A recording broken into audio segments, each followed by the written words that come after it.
কি মুমিন ভাই হইল রে তোর বিদায় বেলার পালা। ও কি মুমিন ভাই হইল রে তোর বিদায় বেলার পালা। ডাকছে রে তোর খেওয়ার মাঝি, ওমর মাঝি আমার নবী কামলিওয়ালা রে। চাপিস যদি নবীর নায়ে পার হবি তুই খুশি হয়ে। চাপিস যদি নবীর নায়ে পার হবি তুই খুশি হয়ে। ডুববে না রে তোর ভেলা। ডাকছে রে তোর খেওয়ার মাঝি, ওমর মাঝি আমার নবী কামলিওয়ালা রে। ভোকা के তুই খানা দে রে, পিয়াসা के পানি। এসব তুই বদলা পাবি রে যেদিন ভাঙবে ভবের মেলা।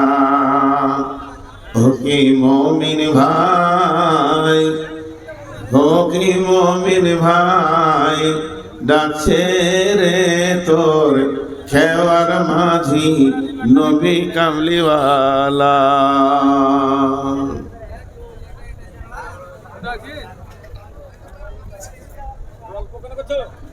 না ফোন করছো, এটা হয়ে যাক, ওর আবার ডিস্টার্ব হয়েছে, কষ্ট।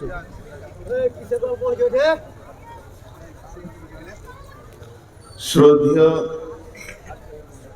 সুযোগ্য আজকের সবার সভাপতি, উপস্থিত আলেম ওলামা বৃন্দ, সামনে আমার দিনদার ইমানদার মুমিন ভাই সকল, এবং পর্দা থেকে শুনে হলি মোমেনা মা ও বোনেরা, প্রশংসা গুণগান স্তব স্তুতি সবকিছু মহান আল্লাহ রব্বুল আলমিনের জন্য। যে রব্বুল আলমিন আজকে কাওয়ামারি আয়োজক কমিটির কেন্দ্রিক আয়োজিত মাহফিলে আমাদেরকে এনে হাজির করেছেন, সেই জন্য আমরা মহান মুনিবের দরবারে একবার শুকরিয়া করব, মোহাম্মতের সঙ্গে বলি আলহামদুলিল্লাহ।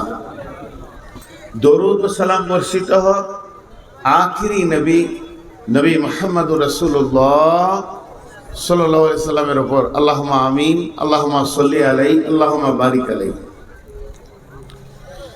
আমি আপনাদের সামনে মহাগ্রন্থ আল কোরআনের সূরা তওবা থেকে দুটি আয়াত তেলাওয়াত করেছি। আর এই দুটি আয়াতকে সামনে রেখে খুব স্বল্প সময়ে, বেশি রাত এবং আপনাদেরকে বিরক্ত না করে হালকা সময়ই ছেড়ে দেবো বলে নিয়ত করছি। যদি আমার মাবুদ আমাকে তৌফিক দেন, তো আমার তৌফিক ইল্লা বিল্লাহি আলাইহি তাওয়াক্কালতু ওয়া ইলাইহি উনীব। শুধু একটা কথা জানবেন, মুমিন এই শব্দটার পেছনে রয়েছে পরাধীনতা। মুমিন আমরা কথার কথা বোঝানোর লেগে বলছি, ধরে নেন আমরা কিছু জানি না, বুঝি না দিন ইসলাম, আপনারাও বুঝেন না, আমিও বুঝি না। এখন নতুন করে আমরা ইসলাম কবুল করছি, এটা বোঝানোর জন্য বলছি। তো ইসলাম কবুল করতে গেলে জবান দিয়ে কি ভাষা বলতে হবে? আশহাদু আল্লা ইলাহা ইল্লাল্লাহু ওয়া আশহাদু আন্না মুহাম্মাদান আবদুহু ওয়া রাসূলুহু। এই সেকেন্ডে, এই মিনিটে আমরা কালেমা কবুল করলাম, মুসলমান হয়ে গেলাম, মুমিন হয়ে গেলাম।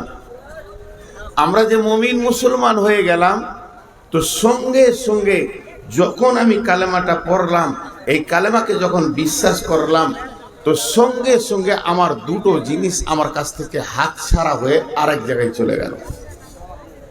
সঙ্গে সঙ্গে এটা ভেবে কালেমা পড়তে হবে যে তোর কাছে এই দুটো জিনিস থাকবে না। যেমন একটা দোয়া আছে, কেউ যদি সকাল সন্ধ্যা পড়ে আল্লাহ তাবারাক ওয়া তাআলা তাকে জান্নাত দান করবেন। কেউ বলেন রাসূলুল্লাহ সাল্লাল্লাহু আলাইহি ওয়াসাল্লাম তাকে হাতে ধরে জান্নাতে নিয়ে যাবেন। সেই দোয়াটা কি? রাদিতু বিল্লাহি রাব্বাও ওয়া বিল ইসলামি দীনান ওয়া বি মুহাম্মাদিন নাবিয়্যা ওয়া রাসূলা সাল্লাল্লাহু আলাইহি সাল্লাম। এর বাংলাতে বলি, রাজি তো মানে আমি রাজি আছি, সন্তুষ্ট আছি। বিয়েতে যেমন বলা হয় তুমি কবুল করলা, কবুল শব্দটা বলতে হবে জি কবুল করলাম, আমি গ্রহণ করলাম, মেয়েটাকে আমি কবুল করলাম। ঠিক এখানে বলতে হবে রাজি তো। রাজি তো মানে আমি রাজি আছি, সন্তুষ্ট আছি, আমার মনে তিল পরিমাণ কিন্তু নাই। কোনো রকম করলাম, মুখ দেখানি করলাম, মানুষের করলাম, চাপে করলাম, ওস্তাদের ভয়ে করলাম, আব্বা বললে তাই করলাম, এই কোনো কিন্তু নাই। একটা ছুঁচের ডগা মতো কোনো কিন্তু থাকবে না এই রাজি হওয়ার ব্যাপারে। একবারে দিল খোলাসা করে বলতে হবে আমি রাজি আছি আল্লাহকে রব বলে মেনে নিতে, আমি রাজি আছি দিন ইসলাম আমার দিন, আমার ইজিম, আমার মতবাদ, আমার চলা ফিরা উঠা বসা সব আইন আমি ইসলামকে মেনে নিব, এ ব্যাপারে আমি রাজি আছি। আর আমি রাজি আছি আমার জীবনের নবী, আমার জীবনের গাইড, আমার জীবনের নেতা, আমার আইডিয়াল, আমি যাকে লক্ষ্য করে পা বাড়াবো, একটার পর একটা পা বাড়াবো, সেই লোকটা হলো নবী মুহাম্মদ রাসূলুল্লাহ সাল্লাল্লাহু আলাইহি ওয়াসাল্লাম। এই তিনটে কথা যে প্রতিদিন সকাল সন্ধ্যা বলবে, বড় বড় আলিমরা বলছে আল্লাহ রসুল তার হাতটা ধরে জান্নাতে নিয়ে যাবেন। তাহলে আমি রাজি আছি দিন ইসলামকে দিন বলে মেনে নিতে। আর এখানে কি বললাম? আশহাদু আল্লা ইলাহা ইল্লাল্লাহ, আমি সাক্ষ্য দিচ্ছি নাই কোনো মাবুদ একমাত্র আল্লাহ। ও আশহাদু আন্না, আমি আরও সাক্ষ্য দিচ্ছি নিশ্চয় মুহাম্মাদান আবদুহু ওয়া রাসূলু, নবী মুহাম্মদ সাল্লাল্লাহু আলাইহি সাল্লাম আল্লাহর গোলাম এবং রসুল। দুটো জিনিস একই, প্রায় কাছাকাছি। কাওয়ামারি এলাকার লোক যে কজন আমার সামনে বসে আছেন আর প্রজেক্টের মাধ্যম দিয়ে যে কজন দেখছেন, আর 3টে মিনিট আপনাদের কাছে চেয়ে নিচ্ছি আমি ভূমিকায়, 3টে মিনিট, তারপর আমি আয়াতে চলে যাব, 5 মিনিট আমি করব না। তা আমি এই বিষয়গুলোতে সন্তুষ্ট আছি, আমার হৃদয়ে কোনো কিন্তু নাই। তো যখনই তুমি কালেমা পড়লে তোমার কাছে দুটো জিনিস একদম থাকলো না, চলে গেল আরেকজনের হাতে। সেই দুটো জিনিস কি? একটা হলো জান, একটা হলো মাল। একটা হলো জান আর একটা হলো মাল। আমার জান আমার নয়, সে অন্য জাতিরও নয়, তবে সে ভাববে কি ভাববে না তার ব্যাপার। আজরাইল যখন আল্লাহ পাঠাবে তখন ওকেও যেতে হবে। হিন্দু হোক, মুসলিম হোক, জৈন হোক, খ্রিস্টান হোক, বৌদ্ধ হোক, মাজুসি হোক, অগ্নি পূজক হোক, মূর্তি পূজক হোক, মাজার পূজারী হোক, পৃথিবীর যে কোনো প্রাণী হোক না কেন আল্লাহ তাকে ডাকলে যেতে হবে। কিন্তু আমি মুমিনের কথা পার্টিকুলার বলছি, তার ব্রেনে ভরে নিতে হবে আমার জান আমার নয়, আমার মাল আমার নয়। আমি কালেমা পড়েছি মানে বিক্রি হয়ে গেল। সূরা গাসিয়ার শেষ আয়াতে আছে ইন্না ইলাইনা ইয়াবাহুম সুম্মা ইন্না আলাইনা হিসাবাহুম। আমি এতক্ষণ শুরুটা বলছিলাম, এবার শেষটা বলে দিচ্ছি। মরার পর হাসরের মাঠে আল্লাহর কাছে যেতেই হবে এবং হিসাব দিতেই হবে। সেই হিসাবগুলো কি? জান আর মাল। যত হিসাব আছে তার টোটাল এক জায়গায় গিয়ে দাঁড়াবে জান আর মাল। আল্লাহ বলবে তোকে 70 বছর দিয়েছিলাম, প্রতিটি বছরে 12টা মাস ছিল, প্রতিটি মাসে 30টা দিন ছিল, প্রত্যেকটা দিনে 24টা ঘন্টা ছিল, প্রত্যেকটা ঘন্টায় 60টা মিনিট ছিল, প্রত্যেকটা মিনিটে 60টা সেকেন্ড ছিল। তুই গোটা জিন্দেগিটা কোথা ক্ষয় করেছিস বল? যৌবনকাল, বৃদ্ধকাল, শিশুকাল, শিশু, শৈশব, কৈশব, যৌবন, বার্ধক্য, মত পর্যন্ত তোর জিন্দেগিটা কোথা তুই ক্ষয় করেছিস, কোন জায়গায়? যদি আল্লাহ কেনে শব্দ ব্যবহার করে দেয় তো 10 চাকা 18 চাকা ট্রাক যেমন নদীতে ফেসে গেলে উঠতে পারে না, ওকে জিসিবি দিয়ে তোলা যায়, এটা সম্ভব। কিন্তু ওর চাকা এমন ফাঁসবে ওকে আর পার করার ক্ষমতা হবে না তার। বিশ্বনবীর একটা হাদিস আপনাদেরকে শোনাই। কেনে কেনে কেন লিমাজা কেন একটা শব্দ আছে। আজকে জালসায় যদি আমি না আসতাম তো এই কমিটির লোক প্রথম ফোন করতো, আপনি এলেন না কেন, আপনি এলেন না কেন, আমি প্রচার করলাম। এবার আমি হলাম মানুষ বেঈমান, ইমান নাই, দিলাম উল্টা পাল্টি করে কথা বলে, আমার অমুক মরে গেছিল, তসুক মরে গেছিল, অমুকের অ্যাক্সিডেন্ট হয়েছে, আমি হসপিটালে আছি, আমার ভাই অ্যাক্সিডেন্ট করেছে, ভাতিজা অ্যাক্সিডেন্ট করেছে, কলকাতার পিজিতে আছি, উল্টা পাল্টি করে বুঝিয়ে দিতে পারবো। তো মানে পৃথিবীতে কোনো ডাক্তার, কোনো মাস্টার, কোনো ইঞ্জিনিয়ার, কোনো প্রফেসর, কোনো উকিল, কোনো হাকিম, কোনো ব্যারিস্টার, কোনো অ্যাডভোকেট, মৌলানা, মুফতি, মুহাদ্দিস, সাধারণ চাষি, কৃষক, ছুতর, মেতর, পৃথিবীতে যত রকম মানুষ আছে, যদি কেন বলে ওই কেনটাকে সত্য মিথ্যা উল্টা পাল্টি ঝোঁটা ফোঁটা দিয়ে টপকে দেওয়া সম্ভব, কিন্তু আল্লাহ যদি কেন বলে টপকানো সম্ভব নয়। ও সব খবর জানে, তুই কেন আসিস নি মসজিদে জোহরের নামাজ আর আজান শুনে, ওটা ও জানে, জেনে কেন বলবে। তো বিশ্বনবী বলছেন আল্লাহ যেদিন কিয়ামতের মাঠে তোমার বিচার নেবে, আর যদি আল্লাহ কেন বলে দেয় বিচার নিতে, এইটা করলি কেন, তো উম্মত তুমি নিশ্চিত হয়ে যাও, আর ডানে বামে কোনো চিন্তা করো না, তুমি নিশ্চিত হয়ে যাও আল্লাহ কেন বলেছে মানে তুমি জাহান্নাম যাবে। আল্লাহ কেন বলেছে মানে তুমি জাহান্নাম যাবে। আল্লাহর এই কেনটা টপকানোর তোমার দূরের যত বড় পণ্ডিত আছে কারো ক্ষমতা নাই তুই টপকে দি। তো কিয়ামতের মাঠে দুটো হিসাব হবে, তুই জিন্দেগিটা কোথায় ব্যয় করেছিলি, সারা জীবনটা বাদ দেন। আজকের দিনটা বলি, আজকে হলো 18 তারিখ, তাই না? অক্টোবর 18, তো 18 তারিখ সকালে কোথায় ছিলি, বিকালে কোথায় ছিলি, বলতে বলতে আল্লাহ হট করে বল দিলে মাগরিবে নামাজ পড়ে কি করছিলি, বলে কাওয়ামারি জালসাতে গিয়েছিলাম। জালসায় যে কি করলি, একবারে বক্তার সামনে বসে মন দিয়ে শুনছিলাম। তারপরে কি করলি, জালসা শেষ হলো তো উঠে ঘরে এলাম। তারপরে কি করলি, মনে মনে অনেক নিয়ত করলাম যে এবার আমাকে আমল করতে হবে, যা করেছি রে মন। এখন আর একটা লোক বলছে তুই কি করছিলি, জালসায় গিয়েছিলাম। জালসায় গিয়ে কি করছিলি, জিলাপির দোকানে ছিলাম। আল্লাহ যদি বলে কেন, বাস হয়ে গেল, ওর জিলাপিও খাওয়া হলো, ফেসে গেল। এই কেন শব্দটা আল্লাহর মুখ থেকে যেন বের না হয়। তেমনি মালের ব্যাপারে আমি সারা জীবনে কত ইনকাম করেছি আমি জানি না, আমার আল্লাহ জানে। আপনি কত করেছেন আপনি জানেন না, আপনার আল্লাহ জানে, দেখেলেন না। তা আল্লাহ বলবে বল কোথা কোথা ব্যয় করেছিস।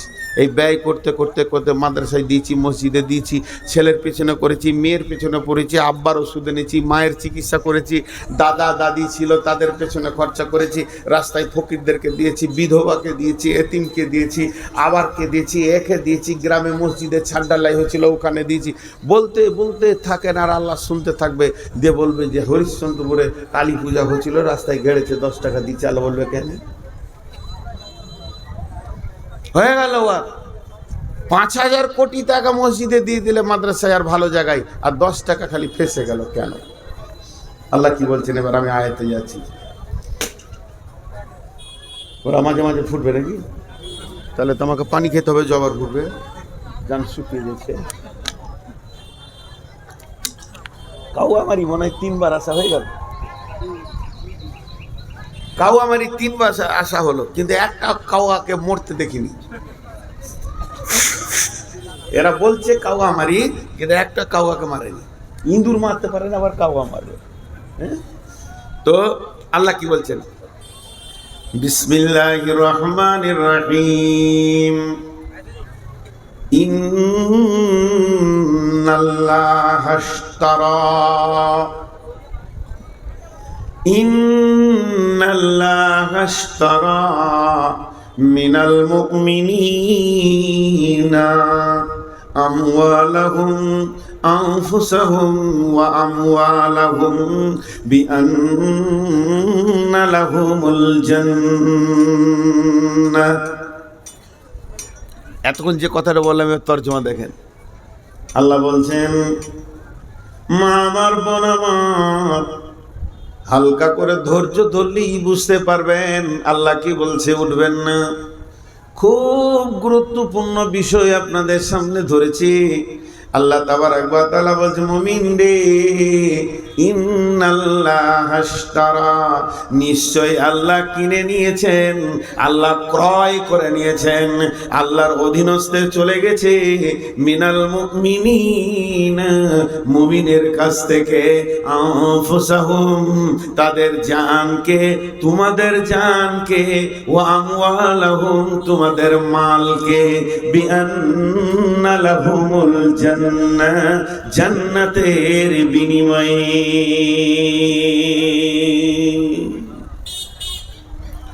মুমিনের জান আর মালকে আল্লাহ কিনেছেন জান্নাতের বিনিময়। এটা বিনিময় বলে, কোবালালয়, ক্যাশ দিয়ে কেনা নয়।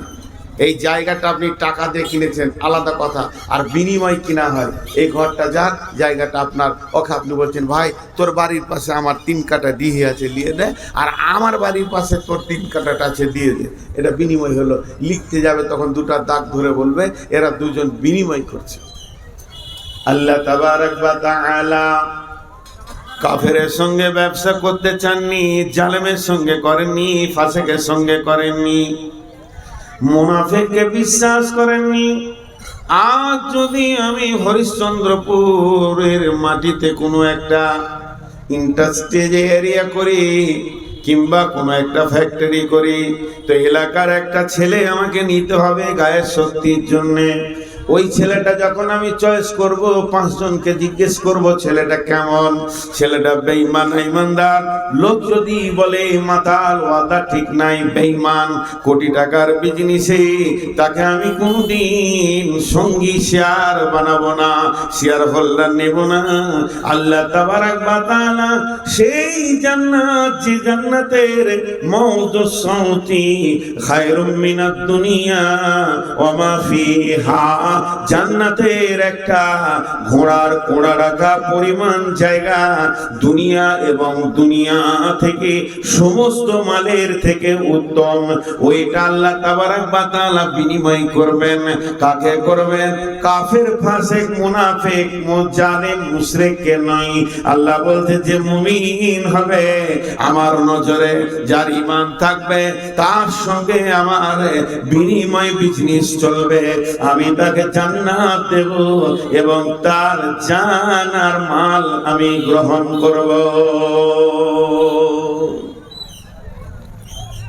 2টা জিনিস আল্লাহ চেয়েছেন জান্নাতের বিনিময়ে।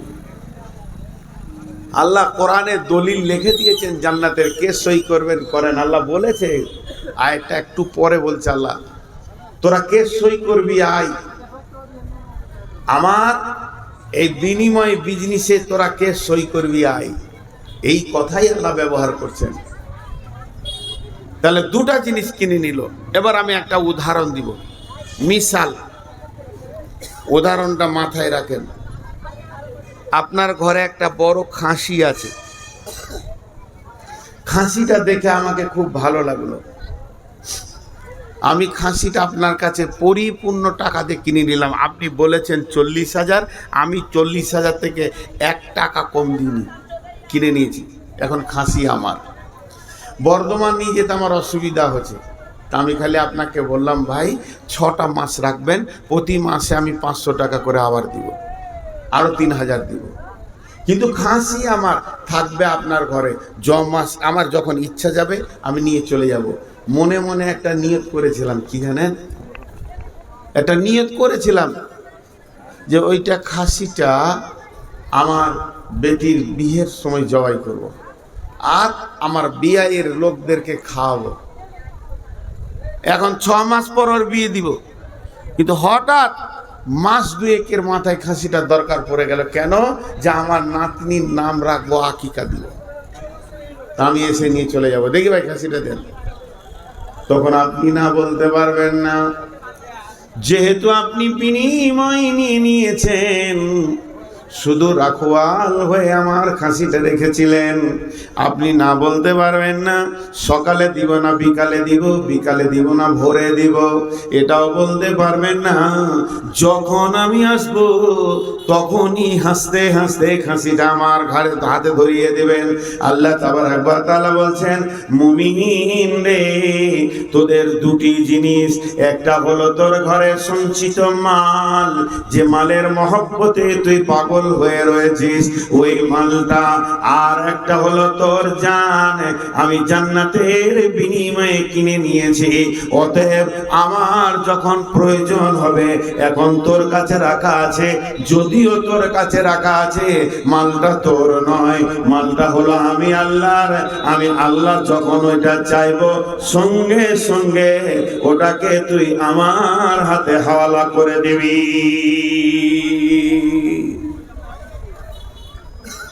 এবার একটা কথা বলবো, কিছুক্ষণ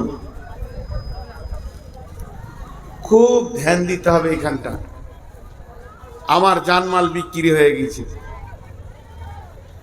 আপনাদের উত্তরবঙ্গে এই রোগটা খুব বেশি আছে, দক্ষিণবঙ্গে আছে, আমাদের বর্ধমান, মেদিনীপুর, বাঁকুড়ার দিকে আছে, কিন্তু কম তুলনামূলক। আপনাদের এই এলাকায় বেশি, মালদা, মুর্শিদাবাদ, দিনাজপুরে খুব বেশি এই রোগটা।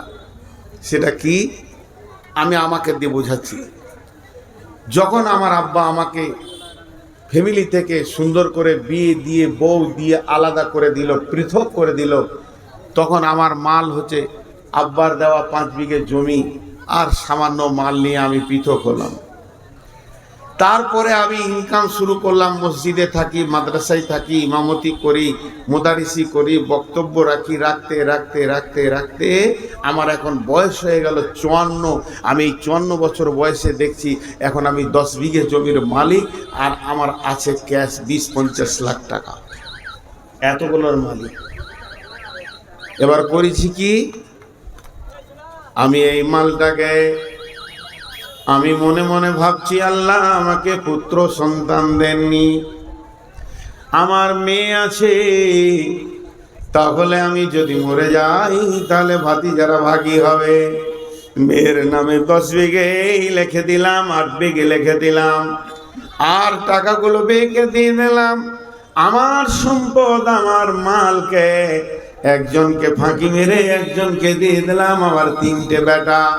ডিহি, বাড়ি, বাগান, রোডের ধারে যে জায়গাগুলো আছে, বেটা 3 জনকে লিখে দিলাম। 2 জন মেয়ের আমি বিয়ে দিয়ে দিয়েছি বহুত দূরে, একজনের শামসি, একজনের গাজল। তাদের কপালে ভালো কিছু জুটলো না, ওই দূর মাঠে জলা জায়গা, মাখনা হওয়ার মতো পানি ডুবে থাকে, ওই রকম 2 বিঘে রেখে দিয়েছি। এবার হজে যাওয়ার নিয়ত করেছি, বেটি দুটার হাতে দলে বললাম, বেটি রে, তোমাদের জমি এই জায়গাগুলো, ডিহি, বাড়ি যা আছে, পুকুর, বাগান, তোমার ভাইদেরকে লিখে দিয়েছি। আল্লাহ বলবে কেন? কেন?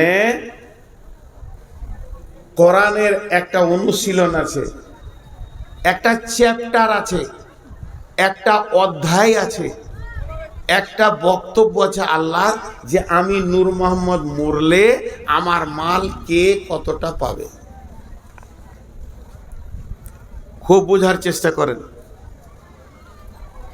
আমার মাল কে কতটা পাবে এটা আল্লাহ বলেছে। বুঝতে না পারলে কিছু করার নাই। আমি আল্লাহকে বলছি, আল্লাহ তুমি ভালো বুঝো না, তোমার বুঝার ক্ষমতা কম, তোমার ওই কোরআনের হিসাবটা আমি লিব না, আমার মাথায় যেটা আছে ওইটা করব, আমার মাথায় যেটা আছে ওইটা করব। বেটিরাকে দেব না, বেটাকে দিয়ে দিব ডিহিবাড়ি, জমি জায়গা একবারে যত পারবো বেটাকে দিয়ে দিব, একজনকে ফাঁকি মেরে একজনকে লিখবো। আল্লাহ বলছে, মালটা তো ছিল, তোকে আমি রাখোয়াল রেখেছিলাম, যতদিন খাবি খা, ব্যবহার করবি কর, হাত পা ছেড়ে আমার কাছে চলে আয়, যেখানকার মাল ওখানে ফেলে দে, আমার কোরআন হাজির হবে, তুই মরে কবরে ঢুকবি, আর আমার কোরআন ওখানে পৌঁছিয়ে বলবে, আয় রে নূর মোহাম্মদ মরেছে, কে কে মাল নিবি আয়, তাদের নাম ধরে রেখে মাল দিয়ে দেবে। তার আগে তুই কাজ করে দিয়েছিস, এটা হলো না।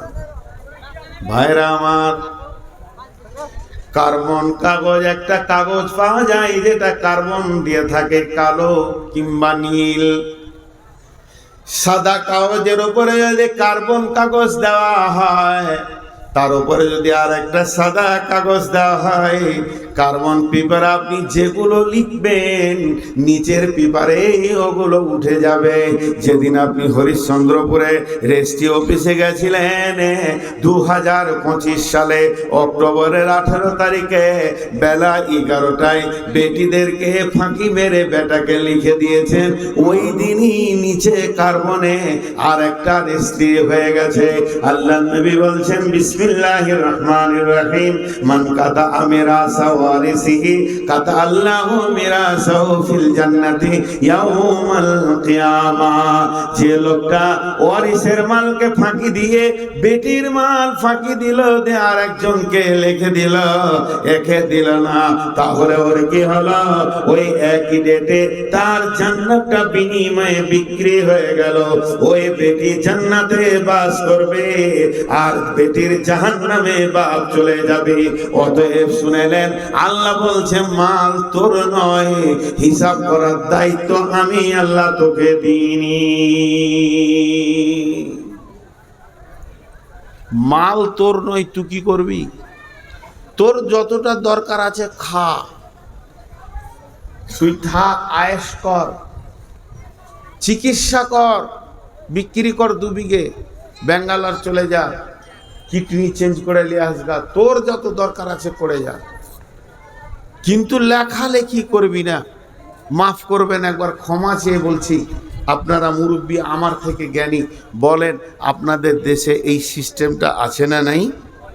বেটিকে ফাঁকি দিয়ে বেটাকে লেখার সিস্টেমটা আছে না নাই? বদরুদ্দোজা নদভী একটা বক্তব্যে বলেছে, জিন্দা জাহান্নামী দেখবে তো ওকে দেখো, জিন্দা জাহান্নামী যদি দেখবে কেউ তো ওই লোকটাকে দেখো। বদরুদ্দোজা নদভীর বায়ানে শুনবেন। আর আল্লাহ নবী বলছেন, তুমি কলম চালানোর কে? তোমাকে কে পাওয়ারটা দিল যে তুমি কলম চালাবে? তুমি যখন মুমিন, যেদিন তুমি ইসলাম কবুল করে নিজেকে জান্নাতি ভাবছো বন্ধুরে, সেদিন থেকে তোমার মাল আর তোমার জানের স্বাধীনতা চলে গেছে। এটা তো মাল গেল, এবার জানটা কেমন? আল্লাহ কোরআনে বলছেন বিসমিল্লাহির রহমানির রহিম, ওয়ালা তাকরাবুল ফাওয়াহিশা মা জারা মিনহা ওয়া মা বাতান ওয়ালা তাকতুলু নাফসাল্লাতী হারামাল্লাহু ইল্লা বিল হাক্কি যালিকুম ওয়াসাকুম বিহি লাআল্লাকুম তা'কিলুন। সকাল থেকে নিঃশ্বাস লিচি সকাল থেকে, আর আমার জানটা ক্ষয় হয়েছে, আমি কবরের দিকে আঁকাচ্ছি। এখন আপনারা 10 মিনিট বসে কোরআনের কথা শুনলেন, জীবনের 10টা মিনিট আপনার ভালো কাজে লাগলো। আমি একজন শিক্ষিত মানুষকে বলছিলাম, মক্কাতে একসাথে ছিলাম, মক্কায় বলছিলাম, ভাই প্রতিটি মানুষের পেছনে একটা করে কলম চলছে। ইসিজি করতে দেখেছেন? ইসিজি, অল্ট্রাসোনোগ্রাফি করতে দেখেছেন? আর হ্যাঁ না বলেন এতগুলো লোক। রুগীকে শুইয়ে দিয়ে হাতে পায়ে চিমটি দেয়, দিয়ে তারপরে এত বড় একটা রেডিওর মতো আছে, ওটাকে ডাক্তার চালায়, আর ওখানে একটা কলম আছে, এমনি এমনি করে ঘষে, ওইটাতে ওর বডির রিপোর্টটা বের হয়, এটাকে বলে অল্ট্রাসোনোগ্রাফি। তো আমরা যেদিন থেকে জন্ম নিয়েছি, কোরআন বলছে তোর পেছনে একটা কলম চলছে। সব সময় আমি ঘুমিয়ে গেছি, কলম চালু আছে। কথা বলছে বিসমিল্লাহির রহমানির রহিম, মা ইয়ালফিযু মিন কাওলিন ইল্লা লাদাইহি রাকীবুন আতীদ। আজকে জালসায় এসেছি, ওই কলমটা চলছে সন্ধ্যা 6টা থেকে। নূর মোহাম্মদের পেছনে একটা কলম চলছে, একটা রিল কাগজ বের হচ্ছে, ওখানে রিপোর্ট বের হচ্ছে। রিপোর্টে আসছে কি, সন্ধ্যা 6টা থেকে 10টা পর্যন্ত খালি জিলাপি আর মার্কেটে আর মহিলাদের ভিড়ে মেলাতে আনন্দ করেছে, খালি লাল কালি বের হচ্ছে। আবার এখন বসে বয়ান শুনছে, একই কলবে সবুজ কালি বের হতে লাগলো। এতক্ষণ সময়টা ভালো চলছে, আল্লাহ গোটা ফিতেটা রিলটা কিয়ামতের মাঠে আপনার সামনে করে দিয়ে বলবে, জীবনে কতটা সময় তুমি ভালো কাজে ব্যয় করেছ আর কতটা সময় তুমি অন্যায় কাজে ব্যয় করেছ। হে আমার গোলাম, তুমি দেখে নাও, আমার কলম তোমার পিছনে 24 ঘন্টা চলছে। তুমি এমন একটা কথা বলো না যার সংরক্ষণকারী সংরক্ষণ করে না। এবার আল্লাহ বলছেন, জান আমার, এই যে দিক দিক দিক দিক দিক দিক দিক দিক সব চলছে, হৃৎপিণ্ড চলছে, আমার জীবিত আছি তা মনে করছি জানটা আমার। কিন্তু হরিশ্চন্দ্রপুর গেছি বেড়াতে, মন গেছে চায়ের দোকানে একবার বসি, চা খাই। অনেকক্ষণ তো হাট বাজার করলাম, তা একটু চা খাই। চা খেলাম, আল্লাহ কিছু বলছে না। তারপরে মনটা বলছে চা তো খেলিছ, তুই চানা মুড়ি খাই, খেলিলাম, আল্লাহ কিছু বলছে না। তা কাপড়ের দোকানে যে একটা গামছা গলা কিনি, মার্কেটে সব করছি, করতে করতে করতে করতে মন বলছে মূর্তিটা বিরাট বড়, সুন্দর করে সাজিয়েছে, পরশু পূজা হবে, একবার দাঁড়িয়ে কিছুক্ষণ দেখি। আল্লাহ কোরআনে বলেছেন, ওয়ালা তাকরাবুল ফাওয়াহিশা মা জাহারা মিনহা ওয়া মা বাতান। হে মুমিনের দল, হে আমার গোলামের দল, তোমার জানটা তিলে তিলে তিলে তিলে সেকেন্ডে ব্যয় হচ্ছে, এই পৃথিবীতে ব্যয় হচ্ছে, ব্যয় হবে ঠিক আছে, কিন্তু আমি যেখানে মানা করেছি ওই জায়গায় তুমি কোনোদিন দাঁড়াবে না। যেখানে প্রকাশ্য কাবিরা গুনাহ হয়, যেখানে মূর্তি পূজা হয়, যেখানে আপনার মাজারের পূজা হয়, যেখানে দেবদেবীর পূজা হয়, যেখানে মদের আড্ডা হয়, তাসের আড্ডা হয়, জুয়ার আড্ডা হয়, যেখানে জিনা ব্যভিচার চলে, সুদের কারবার চলে, যেখানে আপনার কিনা লুচ্চামি চলে, সমস্তকে এক ভাষায় আল্লাহ বলেছেন, হে আমার মুমিনের দল, তোমার জীবনের একটা সেকেন্ড তো দূরের কথা, 1 সেকেন্ডের 100 ভাগের 1 ভাগ ওই জায়গাগুলোতে তুমি দাঁড়াবে না। ওয়ালা তাকরাবুল ফাওয়াহিশা, ফাহিশা কাজের কাছে তুমি যাবে না, ওখানে পৌঁছাবে না, ওই জায়গায় নোংরামি চলছে, তোমাকে আমি দাঁড়াতে মানা করেছি। ওই জানটা আমার, আমি চালিয়ে রেখেছি বলে চলছে, আমি চাপ মেরে ধরে নিলে এক্ষুনি তুমি দুনিয়া ছেড়ে দেবে। তার মানে তুমি চলনি, আমি চালাচ্ছি, তোমার পেছনে একটা চালক আমি আল্লাহ রয়েছি। হে মুমিনের দল, তোমরা যারা নিজেকে মুমিন মনে করছো, এই জায়গাগুলোতে দাঁড়াবে না।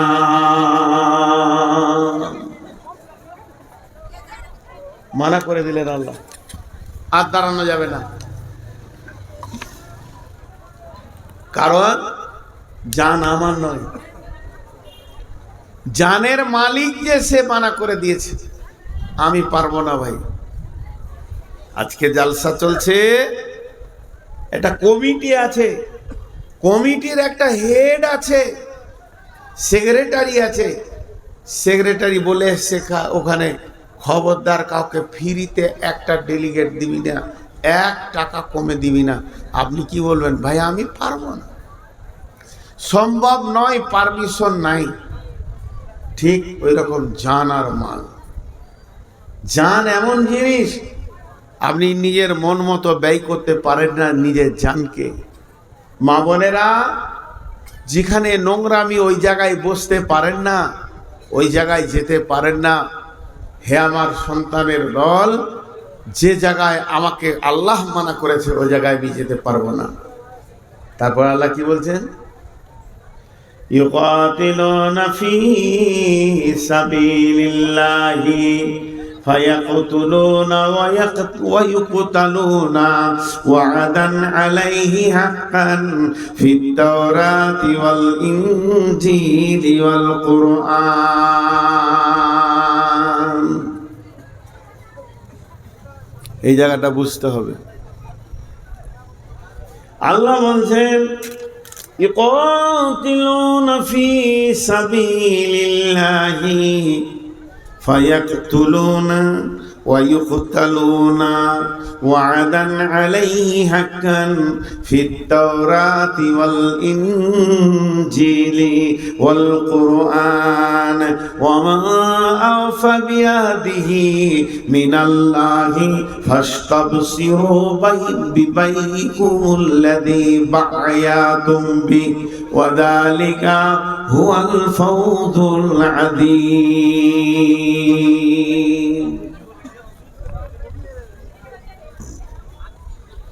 ছোট্ট একটা উদাহরণ দিচ্ছি। মোটর বাইক দেখেছেন? মোটর সাইকেল, যে কোনো গাড়ি, মোটর সাইকেল হোক, চার চাকা হোক, ট্রাক হোক, বাস হোক, ও ড্রাইভারের সঙ্গে কথা বলে গাড়ি। আমার কথা বুঝতে পেরেছেন? গাড়ি ড্রাইভারের সাথে কথা বলে। যারা গাড়ি চালাতে জানেন এরা বুঝবে, যারা গাড়ি চালাতে জানে না ও বুঝবে না।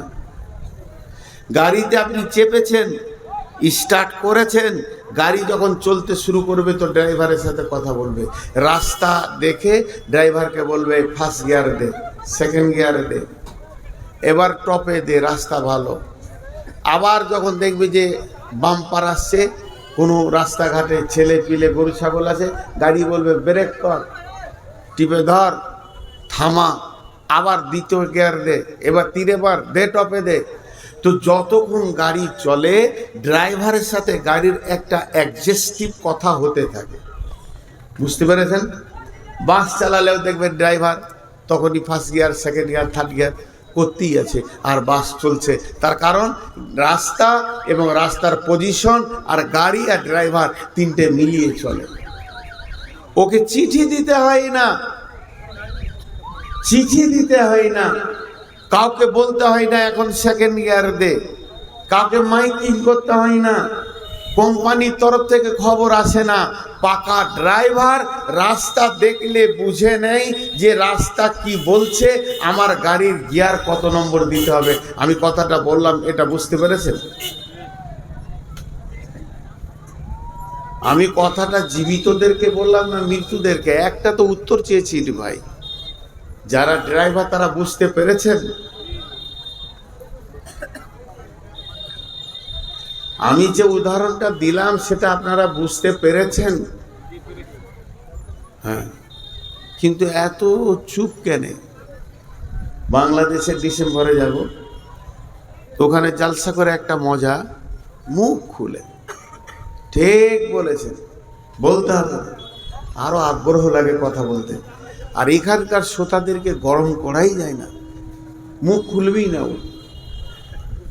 তো এইটা একটা উদাহরণ দিলাম, আর একটা উদাহরণ দিচ্ছি, এটা খারাপ মনে করে নিয়েন না।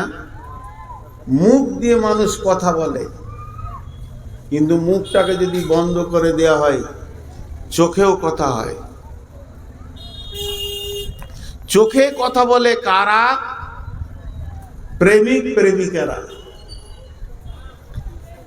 এই জন্য একজন দার্শনিক বলেছেন, ফাহেশা শুরু হতি হ্যায় আঁখ সে और খতম হতি হ্যায় শরমগাহ সে। প্রকৃত প্রেমিক যদি হয় তো দুজন তাকালে অনেক কথা হয়ে যায়। এ ভাষা পৃথিবীতে আসে নাই, কোনো সাহিত্য নাই, বই নাই, পড়া যায় না। খালি যারা প্রেমিক প্রেমিকা হয় চোখে চোখে দেখলে তাদের অনেক কথা হয়ে যায়। দুটা উদাহরণ দিলাম। 3 নম্বরটা বুঝেলেন? বাচ্চা ছেলে 1 বছর 1.5 বছরের ছেলে কোন ভাষায় কথা বলে? 1 বছর 1.5 বছরের ছেলে কোন ভাষায় কথা বলে? তো পৃথিবীর কেউ না বুঝলে ওর মা বুঝে আমার ছেলে এখন কি বলছে। এর নাম মহব্বত, এই ভাষাটার নাম মহব্বত। এবার চলেন, উদাহরণ অনেক দিয়ে দিলাম। আজকে 2025 সালে কাওয়ামারি কেন এই পৃথিবীর মুসলমানদেরকে বক্তা এনে মাইক দিয়ে গরম করতে হচ্ছে? তোমাদেরকে টাকা লাগবে, এখানে টাকা দিতে হবে, টাকা দিলে এই জিনিসে কাজ হবে। কিন্তু সাহাবা রাদিয়াল্লাহু আজমাইনদের জীবনটা কেমন ছিল, তারা এই আয়াতের তাফসীর কেমন বুঝেছিল, তারা নিজের মাল এবং জান কখন দিতে হবে পরিস্থিতি দেখে তারা বুঝে নিত। তাদেরকে এলানের প্রয়োজন হতো না জান কখন দিতে হবে। আল্লাহ এখন আমার জানটা চাইছে না আমার মালটা চাইছে, সাহাবীদের বুঝতে অসুবিধা হতো না। ওদের যুদ্ধে বিশ্ব নবী মদিনা প্রাম্বে, মদিনার প্রাতদেশে মসজিদে নববী থেকে মাত্র 3 কিলোমিটার দূরে উহুদের স্পট, যেখানে উহুদের যুদ্ধ হয়েছে, ওখানে একটা পাহাড় আছে। ওই পাহাড়টার নাম হলো উহুদ। ওই পাহাড়ের নামের কারণে যুদ্ধটার নাম হয়েছে উহুদের যুদ্ধ। এই যুদ্ধে বিশ্ব নবী লোহার বর্মা পরেছিল, গোটা বডিতে লোহার চাদর পরেছিলেন, মাথায় লোহার চাদর পরেছিলেন। আর বিশ্ব নবীর বডিটা স্বাভাবিকের থেকে একটু ভারী হয়ে গেছে। আল্লাহ নবী ডান দিকে বাঁ দিকে সামনে পেছনে চারিদিকে যেন সব সময় মহড়া দিতে রয়েছেন, কখন কোন দিকে শত্রু আসে। সাহাবা রাদিয়াল্লাহু আজমাইনেরা রাসূলের সঙ্গে রয়েছেন, চারিদিকে যেন একটা মহড়া চলছে। ঠিক এইরকম সময়ে আল্লাহর নবী একটা পাথরের উপরে উঠবেন। স্বাভাবিক একটা মানুষ যত উঁচুতে উঠতে পারে, পাথরটার একটু উঁচুতে রয়েছে, মাঝে একটা যদি আর একটা ছোট পাথর থাকতো তাহলে ওটাতে পা দিয়ে আল্লাহর নবী ওই পাথরে উঠলে মহড়াটা ভালো হতো। রসুলের চিন্তা আপার চিন্তা। হযরতে তালহা রাদিয়াল্লাহু তাআলা আনহু দেখলেন আল্লাহর নবী এই পাথরটা উঠতে চাইছেন কিন্তু ঠিক জুতে আসছে না। তালহা রাদিয়াল্লাহু আনহু কি করলেন, দৌড়ে গিয়ে পাথরের নিচে শুয়ে গেলেন আর বললেন, ইয়া রাসূলুল্লাহ, আপনি আমার বুকে পা দিয়ে উঠে যান। তালহা বুঝে নিলেন এখন আমার বডিটা আমার আল্লাহ চাইছে। বিশ্ব নবী তালহার বুকে পা রাখলেন আর ওই পাথরে উঠে দাঁড়ালেন, পা রাখলেন আর বললেন, তালহা রে, তুমি যে কাজ আজ করেছো, তুমি নিজের জন্য জান্নাতকে অজিব করেছো। বলেন কে বলেছিল তালহাকে? 3টে বক্তা নিয়ে এসে বায়ান করে বলবে, তালহা রসুলের পায়ের নিচে সুদগা, রসুল উঠবে ওখানে। বুঝে নিয়েছিল এখন আমার বডিটা চাইছে। শুধু তাই নয়, বেঈমান কাফের মুশরিকরা রসুলকে লক্ষ্য করে তীর রেডি করেছেন। জিহাদের ময়দানে সাহাবীরা চারিদিকে ব্যস্ত। তালহা দেখছেন এরা যেভাবে তীরকে রেডি করেছে, বিশ্ব নবীকে তীরের ধনুতে, তীরের ফলাতে জার জার করে ফেলবে। হযরতে তালহা আল্লাহর নবীকে উহুদের প্রান্তে একটা গর্তে ঢুকিয়ে দিয়ে মুখে দাঁড়িয়ে গেলেন। শুধু দাঁড়ালেন না, নিজের বুকে 180টা তীরকে খেলেন। সেই তীর খেয়ে রক্তে রঞ্জিত হয়ে পড়ে গেলেন। বন্ধুরা আমার, এ ছিল সাহাবীদের জীবন। তারা জানতো ইসলামের জন্য কখন জান লাগবে আর কখন মাল লাগবে। আল্লাহ আমার জানটা কখন চাইছে আর মালটা কখন চাইছে তারা জানতো। তারা প্রেমিক ছিল, প্রেমিক ছিল। তাদের চোখের ইশারা এমন হতো, প্রেমিকের মতো ঝাঁপিয়ে পড়তো। ভাইরা আমার, শুধু এইটা নয়, আল্লাহর নবী মসজিদে নববীতে সাহাবীদেরকে বললেন, বসে যাও। তবুকের অভিযান। আল্লাহ নবী বললেন, যায়েদ তুমি কোথা আছো? লাব্বাইক রাসূলুল্লাহ। আব্দুল্লাহ ইবনে রাওয়াহা কোথা আছো? আব্দুল লাব্বাইক রাসূলুল্লাহ। জাফর বিন আবি তালিব কোথা আছো? লাব্বাইক রাসূলুল্লাহ। আল্লাহর নবী বললেন, ও আমি তবুকের প্রান্তে প্রধান সেনাপতি করলাম যায়েদকে, যিনি দ্বিতীয় সেনাপতি হবে জাফর ইবনে আবি তালিব, তৃতীয় সেনাপতি হবে আব্দুল্লাহ ইবনে রাওয়াহা। যখন জায়েদের নাম নেওয়ার পর জায়েদের নাম নেওয়ার পর জাফর ইবনে আবি তালিবের নাম নিলেন, তখন জায়েদ বুঝে নিলেন আর আমি পৃথিবীতে থাকবো না, আমি শহীদ হয়ে যাব। তারপরও জায়েদ তৈরি হয়ে গেলেন। এরপরে জাফর ইবনে আবি তালিবের পর আব্দুল্লাহ ইবনে রাওয়াহার নাম নিচ্ছেন আল্লাহর নবী। তখন জাফর ইবনে আবি তালিব বুঝে নিলেন আর আমি পৃথিবীতে থাকবো না, সন্তানের মুখ দেখবো না, মায়ের কাছে ফিরে আসবো না। তারপরে আব্দুল্লাহ ইবনে রাওয়াহার নাম নিলেন। আব্দুল্লাহ ইবনে রাওয়াহার নাম নেওয়ার পর বিশ্ব নবী নাম নিচে বলছেন, এরপরে তোমরা জিহাদের ময়দানে যাকে পাবে একটা মনোনীত সেনাপতি বানিয়ে নেবে। তাহলে জাফর ইবনে আবি তালিব আব্দুল্লাহ ইবনে রাওয়াহা বুঝে নিলেন আমাদের বিদায়ের প্রাক্কাল চলছে। আল্লাহর নবী বললেন তোমরা বাড়িতে ফিরে যাও, নিজের আত্মীয়দেরকে দেখা করে চলে এসো, তোমাদেরকে তবুকের অভিযানে যেতে হবে। আর জায়েদ ইবনে হযরতে জায়েদ উঠে দাঁড়িয়ে বললেন ইয়া রাসূলুল্লাহ, ইয়া হাবিবাল্লাহ, আপনি আমার বাপের ভূমিকায় ছিলেন, আম্মা জান আয়েশা আমার মায়ের ভূমিকায় ছিল, অতএব আপনারা আমাকে ক্ষমা করবেন, আমি আমার জন্য দোয়া করবেন। এরপরে জাফর ইবনে আবু তালিব নিজের সন্তানদের ব্যাপারে বিবিকে ওসিয়ত করলেন, হে আমার বিবি শোনো, রাসূল আমাকে দ্বিতীয় সেনাপতি বানিয়েছেন, মানে আর আমি ফিরে আসছি না। বিবি রে, আমার সন্তানদেরকে আমার রাস্তায় দিয়ে দিও, আমার মতো মুজাহিদ বানিয়ে দিও।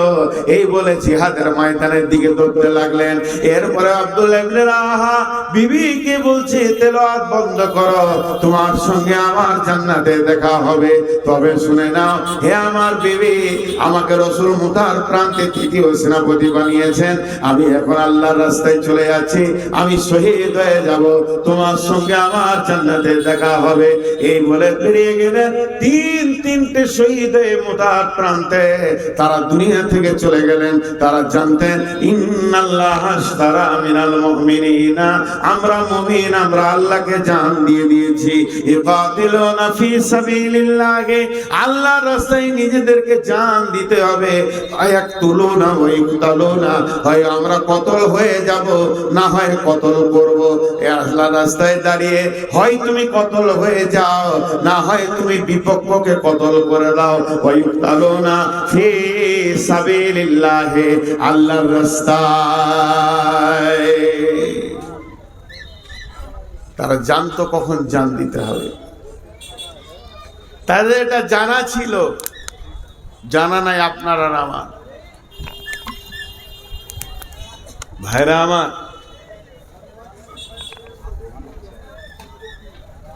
এইটা নাকি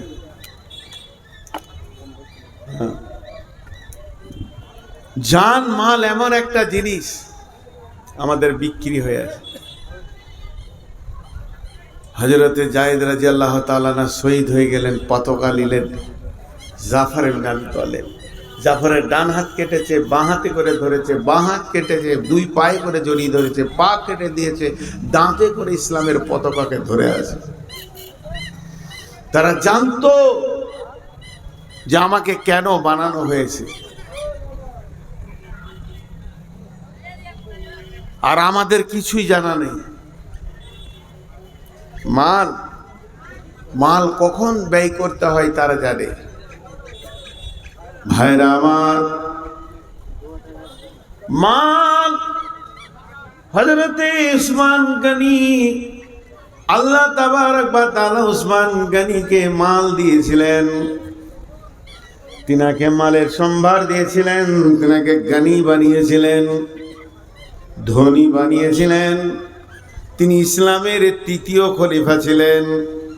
প্রথম খলিফা আবু বকর, বিদায়ের পর ওমর ফারুক রাদিয়াল্লাহু তাআলা আনহু।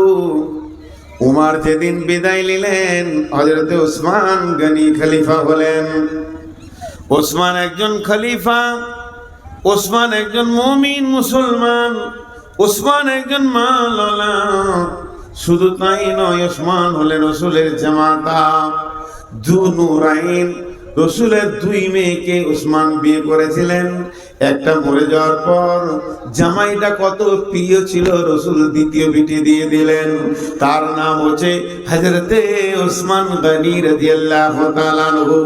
এই ওসমান গনি যখন নিজের গম হয়েছে মদিনার মার্কেটে বিক্রি করতে গেছে, মদিনার হাটে দাঁড়িয়ে আছেন, এদিকে মাল, এদিকে গমওয়ালার আছে, এখানে কাপড়ওয়ালার আছে, এখানে আর কিছু অনেক আছে। এমন সময় দেখছেন ওই মদিনার মাটিতে বহু দূরে মরুভূমির বুক চিরে একটা দল আসছে, যে দলের ভিতরে তারা হাট করবে না, হাটে তারা কিনবে না, তারা বেচবে না, তাদের বেচার কিছু মাল নাই, কিনার মতো অর্থ নাই। তারা এত করে কখন খেয়েছে ভুলে গেছে, কি খেয়েছে ভুলে গেছে। শুধু তাই নয়, তাদের পেটে খাবার নাই, গায়ে তেল নাই, মাথায় চিরুনি কাঙ্ঘি করেনি, একদম উস্কো খুস্কো হয়েছে। তাদের মধ্যে বৃদ্ধ আছে, বৃদ্ধা আছে, যুবক আছে, যুবতী আছে, শিশু আছে, নারী আছে, পুরুষ আছে। দল বেঁধে তারা মদিনার হাটের ভিতরে ঢুকছে। কিনবে না বেচবে না, তা ঢুকছে কেন? হাটে তো কিনা বেচাই হয় না। তারা ঢুকছে ক্ষুধার্ত অবস্থায়। কেউ যদি দুটি পয়সা তাদের হাতে তুলে দেয়, তারা পেটে ক্ষুধার্ত অবস্থায় রয়েছে। আজকে হাটের দিন, অনেক ধনী, অনেক ব্যাপারী, অনেক পাইকার লেনদেন করবে। যদি কারো দিল বলে যে কিছু দান করব, ওই মালটা পেলে খেয়ে বাঁচবে, এই অবস্থায় ঢুকছে। আর যে লাইনে ঢুকছে, যে রোডে ঢুকছে, ওই জায়গাতেই হযরতে ওসমান গমের ঢেরি লাগিয়েছে। আপনার আমার মালে ভেজাল থাকতে পারে, ওসমানের মালে ভেজাল থাকবে এটা বিশ্বাস করা যায়? পরিষ্কার পরিচ্ছন্ন গম। পাইকাররা আসছে আর বলছে, হুজুর কি দাম নেবেন? হুজুর কি দাম নেবেন বলেন। হযরত ওসমান খালি একটা কথা বলছে, একটু ঘুরে আসেন, এই তো এলাম, বাজার দর একটু উঠুক, বিক্রি করব। আমি বিক্রির জন্যই তো এসেছি, খালি বাজারটা একটা উঠুক। আহা, ওই দল যখন ঢুকেছে, ওসমানের বিবেকের ঘরে একটা হাতুড়ি পড়ে গেছে, ধাক্কা পড়ে গেছে। মাল তো আল্লাহ চাইছে, এবার আমার এই মাল কিনার জন্য আমার খরিদ্দার এখন আল্লাহ স্বয়ং নিজে হয়ে গেছে। তার কারণে গরিব গুলো কেন এলো? হযরত ওসমান বলছে, বাবু তোমার গামছাটা পাতো, লাও, 1 সা 2 সা। তোমরা কজন? 5 জন লাও। তোমরা কজন? 3 জন লাও। লাও লাও লাও। একটা বস্তা শেষ হলো, দ্বিতীয় প্যাকেট গেল, তৃতীয় প্যাকেট গেল, সমস্ত মালগুলি তার চলে গেল। হযরত ওসমান বুঝে নিলেন, আজ আমার কাছ থেকে আমার আল্লাহ মাল চেয়েছে। চলে গেল মাল চলে গেল। ব্যাপারীরা বলছে, ওদের তো পেটে খাবার জুটে না, দাম কত দিল? বলছে, আজ তো বিজনেস আমি আল্লাহর সঙ্গে করেছি, এবং টাকার বিনিময়ে নয়, জান্নাতের বিনিময়ে করেছি। কত চিন্তাটা সূক্ষ্ম, বোঝাটা কত ওদের জন্য আসান। ভারতবর্ষের মুসলমান, বিশেষ করে আমাদেরকে কথা বলছি, এখন আল্লাহ আমাদের কাছ থেকে কি চাইছে বুঝে আসছে। রেডি হয়ে যান, রেডি হয়ে যান। দুর্গমগিরি কান্তর মরু দুস্তুর পারাবার, লঙ্ঘিতে হবে রাত্রিতে যাত্রীরা হুঁশিয়ার। ফুলিতেছে জল, দুলিতেছে তরি, ভুলিতেছে মাঝি পথ। কে আছো নওজোয়ান, হও আগুয়ান, হাগিছে ভবিষ্যৎ। জি, কে আছো নওজোয়ান, হও আগুয়ান, হাকিছে ভবিষ্যৎ। আল্লাহ তাবারাক ওয়া তাআলা বলছেন, বিবাইকুমুল্লাযী বায়াতুম বি ওয়াদাল্লাহু হাক্কান ফিত তাওরাতি ওয়াল ইনজিলি ওয়াল কুরআন।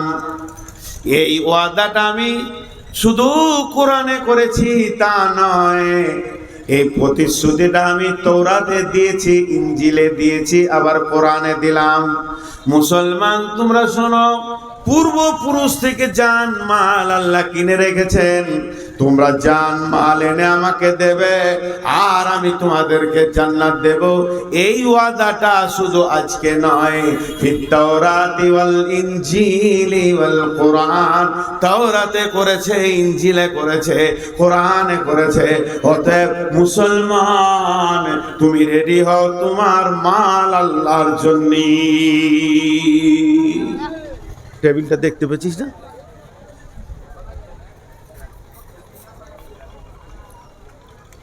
সব তোমার আল্লাহর জন্য,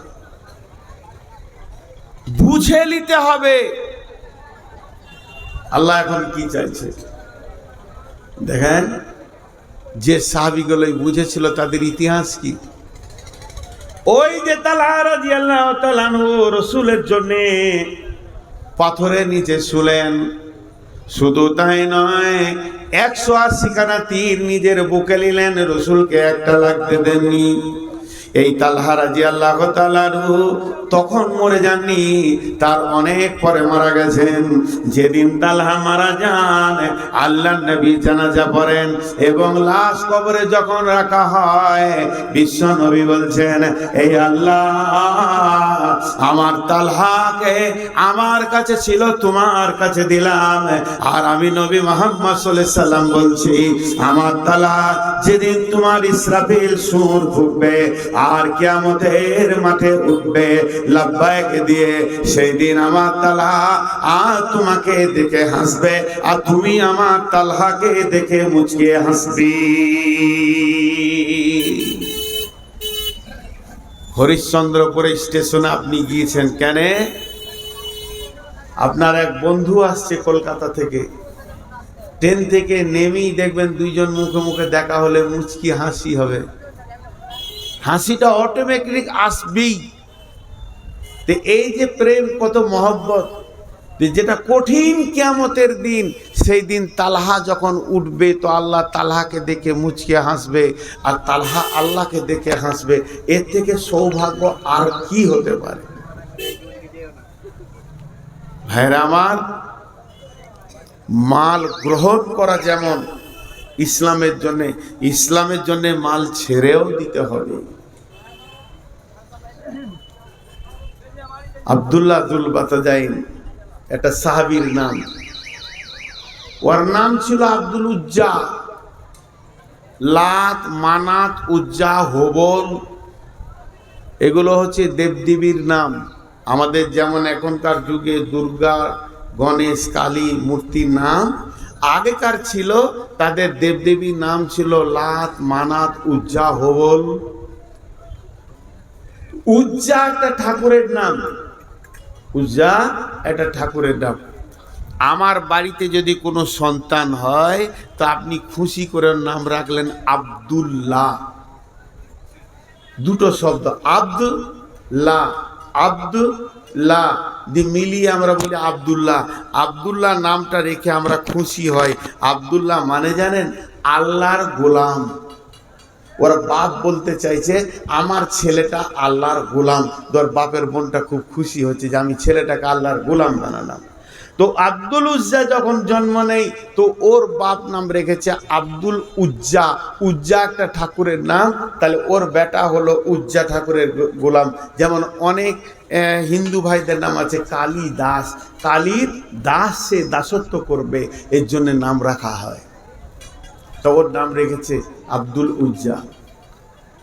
ভাইরা আমার, যখন মদিনা মানবালায় আব্দুল উজ্জা বিশ্ব নবীর সংবাদ পেলেন, আল্লাহর নবীকে পেলেন, আব্দুল উজ্জার বাপ মারা গেছে, মা বিধবা, মা বেটা দুজনই চাচার কাছে থাকে, আব্বা তো নাই। সেই আব্দুল উজ্জা আল্লাহ নবীকে পেয়ে আব্দুল লজ্জা বুঝে ফেললেন আর দেরি করা যাবে না, আমাকে এখন কালেমা পড়তে হবে, আল্লাহর গোলাম বানতে হবে। কৌতূহলিকতা ছেড়ে দিয়ে, দাসত্ব ছেড়ে দিয়ে আর দেবদেবীকে ছেড়ে দিয়ে রাসূলের কাছে কালেমা পড়ে নিলেন। বিশ্ব নবীর কাছে কালেমা পড়েছে। এই খবর যখন তার চাচা পেয়ে গেছে, আব্দুল উজ্জার চাচা বলছে, আব্দুল উজ্জা রে, তোর ব্যাপারে কি শুনলাম, তুই নাকি বিধর্মী হয়ে গেছিস। তখন আব্দুল উজ্জা পরিষ্কার বলছে, চাচা বরং সত্যকে এতদিন খুঁজে পেয়েছি, সত্যের সন্ধানে ছিলাম, সত্য যখন পেয়েছি মিথ্যাকে ছেড়ে দিয়ে সত্যকে গ্রহণ করে নিয়েছি। চাচা এ ব্যাপারে কোনো সন্দেহ নাই, আপনি যেটাই ভাববেন ওটা ভাবতে পারেন, আমি সত্যকে গ্রহণ করে নিয়েছি। চাচা বলছে, বেটা শোন, যদি ওটাকে গ্রহণ করিস তাহলে বাপ চাচার মালে তুই ওয়ারিস থেকে বাদ চলে যাবি। আব্দুল উজ্জা বলছে, সমস্ত মালকে ত্যাগের বিনিময়ে যদি আমি আল্লাহ এবং রাসূলকে পেয়ে যাই তাতেও আমার কবুল আছে, তাতেও আমার মত আছে, তারপরও আমি কোনোদিন পেছন পা হব না। চাচা তখন বলছে, এখনই বাড়ি থেকে বের হয়ে যা, একটা সম্পদ তুই পাবি না। আব্দুল উজ্জা বলছেন, চাচা আমার একটা বক্তব্য শোনো, আপনিও যদি ইসলাম গ্রহণ করতেন তা কত ভালো হতো। ইসলাম একটা সুন্দর, ওর ভিতরে আরো চলে গেল, নিজে তো ছাড়ে না, আবার আমাকে দাওয়াত দেয়, এটা কেমন করে হতে পারে। আব্দুল উজ্জার চাচা রেগে গিয়ে ওকে বাড়ি থেকে বের করে দিল। তোর গায়ে যে কাপড় চোপড় আছে সব খুলে দে। ব্যাচেলিয়ার ছেলে, যুবক ছেলে, পরিপূর্ণ যৌবন হয়ে গেছে, জামা গেঞ্জি সব খুলে ফেলে দিল, এবার শুধুমাত্র লুঙ্গিটা আছে, এটা কেমন করে খুলবে। কিন্তু মা চাচা বলছে, আব্দুল উজ্জা দাঁড়িয়ে যা, তুই বাড়ি থেকে বের হয়ে এসেছিস, দাঁড়িয়ে যা, তোকে পরনের লুঙ্গিটা খুলে দিতে হবে। মনে মনে চিন্তা করছে, এবার তো আমি ন্যাংটা হয়ে যাব। আব্দুল উজ্জার চাচা চিন্তা করছে, তোকে ন্যাংটা করে ছাড়বো, বেজ্জতি করে ছাড়বো। ওর মাথা, ওর মগজ ওর মতো চিন্তা করছে, আর আব্দুল উজ্জা চিন্তা করছে, ইসলাম ভালো, আল্লাহ ভালো, রসুল ভালো, সমস্ত গুলি পাক, আর আমার গায়ে রয়েছে বেঈমানের নাপাকের কাপড়, তাই আমার আল্লাহ কৌশল করে কাপড়টা খুলিয়ে নিচ্ছে। কাপড়টা খুলে দিল, এডাল ব্যাচেলিয়ার ছেলে মায়ের সামনে দাঁড়িয়েছে, মা একটা কম্বল ছুড়ে দিল, কম্বলটা দুই ভাগ করে অর্ধেক কোমরে জড়িয়ে নিয়ে অর্ধেক গায়ে নিয়ে মসজিদে নববীতে জীর্ণ শীর্ণ হয়ে হাজির হয়েছে। আল্লাহ নবী বলেন, আব্দুল্লাহ রে, তোমার হালাত কেন এমন? আব্দুল্লাহ বলছে, ইয়া রাসূলুল্লাহ, আমার হালাত এরকম হওয়ার পৃথিবীর কোনো কারণ নাই, শুধু একটা কারণ, আমি ইসলাম কবুল করেছি, আমি আল্লাহকে পেয়েছি, আমি রাসূলকে পেয়েছি, তার বিনিময়ে সব ছেড়ে আসতে হয়েছে। আল্লাহ নবী বললেন, আব্দুল্লাহ, আজ থেকে তোমার নাম আব্দুল উজ্জা নয়, আমি নবী মুহাম্মদ তোমার নাম রাখলাম আব্দুল্লাহ। মসজিদে নববীতে আসাফেদের সুফার যে জায়গা আছে, আল্লাহ নবী বললেন, যাও তুমি আসাফে সুফাদের ভিতরে থাকো। আব্দুল্লাহ আসাফে সুফাদের সঙ্গে থাকতে লাগলো। যাদের ঘর নাই, বিবি নাই, ছেলে নাই, আবার যদি কোনো হাদিয়া সাদকা আসে সেই খেজুর তারা খেতে পায়, আর যদি না আসে তাহলে না খেয়ে থেকে যায়, তাদের সঙ্গে থাকতে লাগলো আব্দুল্লাহ থাকতে থাকতে জোরে জোরে কোরআনকে তেলাওয়াত করে করে পড়তে লাগলো। অন্য সাহাবীরা আসাবে সুফাদের মধ্যে গিয়ে আল্লাহ নবীকে বলছেন, ইয়া রাসূলুল্লাহ, আব্দুল্লাহ এমন করে কোরআন পড়ে, ওকে আস্তে করে পড়তে বলেন, আমাদের সহ্য হয় না, আমরা এত চিল্লানি শুনতে পারি না।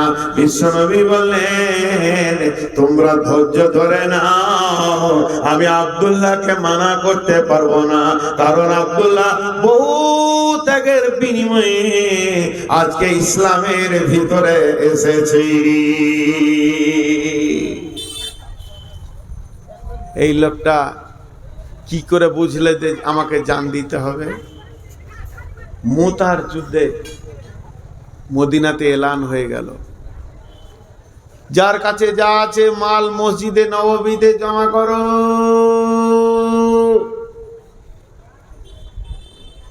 হঠাৎ যুদ্ধের ডঙ্কা বেজে উঠেছে। রোম সম্রাট, পারস্য সম্রাট, বিরাট শক্তির অধিপতি ছিলেন, তারা তখন জর্ডান বর্ডার হয়ে মুতা নামে প্রান্তে হাজির হয়ে গেছে। আর বিশ্বনবী তখন সিনাদেরকে রেডি করছে, বহুত রাস্তা যেতে হবে, তোমরা তৈরি হও নিজের নিজের মাল নিয়ে। বাইতুল মালে মাল নাই, এলান করে দাও। এখন হঠাৎ টাকা দরকার, এলান করা হলো, ও মদিনার আনসার মুহাজিরেরা, তোমাদের কাছে যার যার মাল আছে জমা করো। একবার দৃশ্যটা ভাবেন, আমি আপনাদেরকে ভাবতে বলছি। এলান হওয়ার পর যার যেমন মাল আছে ওই রকম মাল নিয়েছে রসুলের কাছে হাজির হয়েছে। আর একবার বলছি, যার যেমন মাল আছে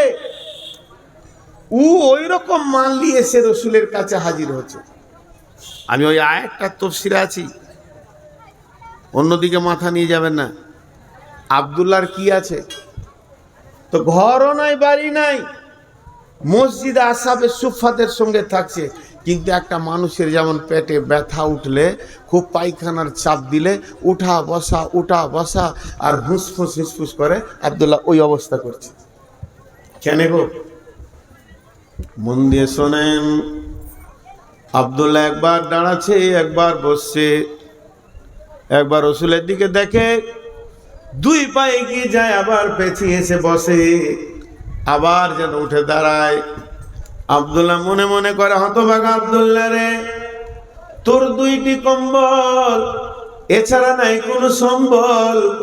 গায়ের যদি তুই দিয়ে দিস তাহলে গাটা খালি হয়ে যাবে, পাছাটা থাকবে ঢাকা। আর যদি নিচের কম্বলটা দিস তাহলে পাছা খুলে যাবে, গাটা ঢাকা থাকবে।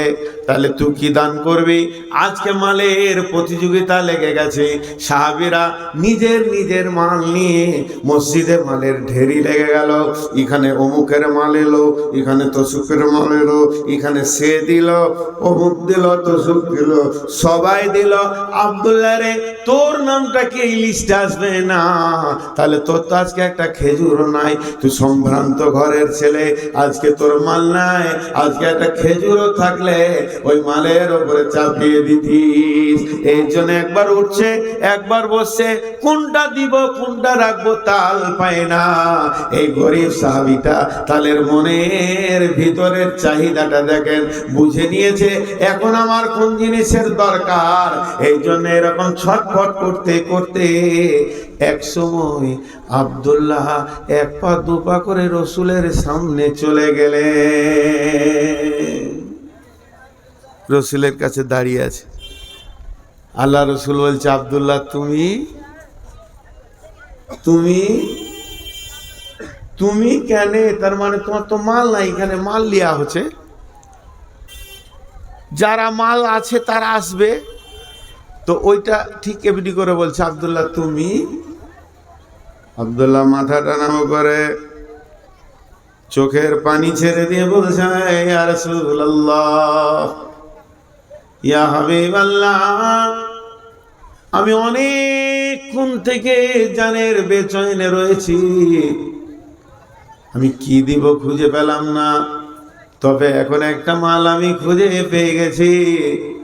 দয়ার নবী গো, যদি ওই মালটা গ্রহণ করে নিতেন আব্দুল্লাহ বড় খুশি হয়ে যেত।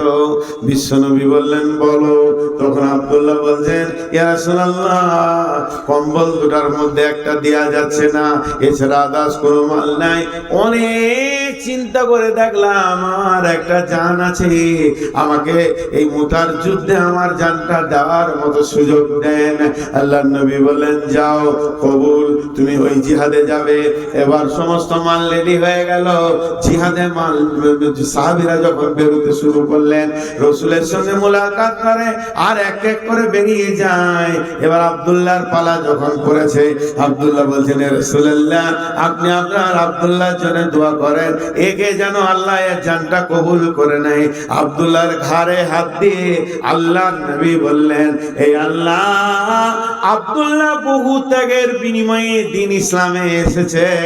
আমি তোমার আখিরি পয়গম্বর নবী মুহাম্মদ আব্দুল্লাহর জন্য, কাফেরদের জন্য আব্দুল্লাহর রক্তকে হারাম করে দিলাম। তখন আব্দুল্লাহ চিৎকার করে বলল, ইয়া রাসূলুল্লাহ, ওদের জন্য যদি আমার রক্তটা হারাম হয়ে যায়, আমি শহীদ কেমন করে হব? বিশ্ব নবী বলেন, আব্দুল্লাহ রে, তুমি যদি বিছানায় মারা যাও তবুও তুমি শহীদের দরজা পাবে। এ আব্দুল্লাহ বেশ কিছুদিন পর মুতার প্রান্তে, ওখানে বেশ কিছুদিন ঠান্ডা খোলা আকাশে থাকার কারণে পৃথিবী ছেড়ে চলে গেলেন, রোগে আক্রান্ত হয়ে চলে গেলেন। এই লাশ সন্ধ্যার সময় নিয়ে যাওয়া হচ্ছে কবরে, রাস্তা দেখানোর জন্য হযরতে বেলালের হাতে রয়েছে মশাল, মশালকে জ্বালিয়ে দিয়ে নিয়ে যাচ্ছেন, কবরের দিকে নিয়ে যাচ্ছেন, আর সব লোক যাচ্ছে। হযরতে বেলাল বলছে, আমি যেন শুনতে পেয়েছি কবরে কে নেমেছে লাশকে নামানোর জন্য। বলছে, তোমাদের ভাইকে আস্তে আস্তে আস্তে আস্তে কবরে নামাও। তাকে কবরে নামানো হচ্ছে। আমি দলকে ছেড়ে সমস্ত ভিড়কে ফাড়িয়ে দিয়ে একবার সামনে গিয়ে দেখলাম লোকটা কে। লোকটা অন্য কেউ নয়, লোকটা হলো আখিরি পয়গম্বর নবী মুহাম্মদুর রাসূলুল্লাহ সাল্লাল্লাহু আলাইহি ওয়াসাল্লাম। নিজের হাতে আব্দুল্লাহ লাশকে রাখলেন। কেউ বলে লাশকে ধরে এরকম করে বলেছিলেন, আবার কেউ কেউ বলছে না, লাশকে কবরে রেখে যখন দাফন হয়ে গেল, আল্লাহর নবী লম্বা দোয়া করলেন না, লম্বা কথা বললেন না, ছোট্ট একটা কথা বললেন, এই আল্লাহ, আব্দুল্লাহ এতদিন আমার কাছে ছিল, আমি আব্দুল্লাহর উপরে রাজি ছিলাম, এই আল্লাহ, তুমি আমার আব্দুল্লাহর উপরে রাজি হয়ে যাও। এই জীবনগুলো কখন হয়েছে? ত্যাগগুলোর দিকে তাকান, ত্যাগের দিকে তাকান। এই জায়গায় আল্লাহ রসুল বলছে, আমি রাজি, তুমি রাজি হয়ে যাও আল্লাহ। এই দোয়াটা কখন পেয়েছে?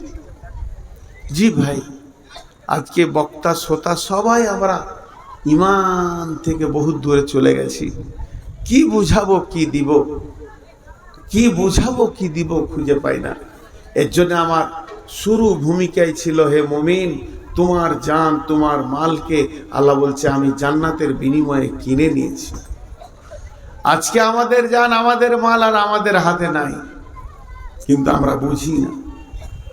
জি, হযরত ওসমান কত মাল দান করেছেন। আল্লাহ রসুলের কাছে একটা যুবক এলো, ইয়া রাসূলুল্লাহ, আমি কয়েকদিন খেতে পাইনি, আমাকে কিছু দেন। নবীজি বললেন, তুমি ওসমানের ঘরে যাও।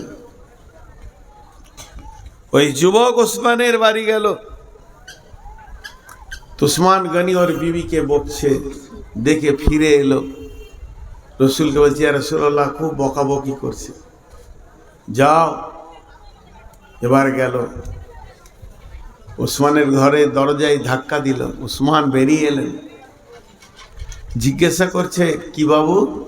বলে, কি, আমি রসুলের কাছে এসেছিলাম, রসুল আমাকে পাঠিয়েছে আপনার কাছে, আমি আমার পরিবারকে নিয়ে কয়েকদিন না খেয়ে আছি।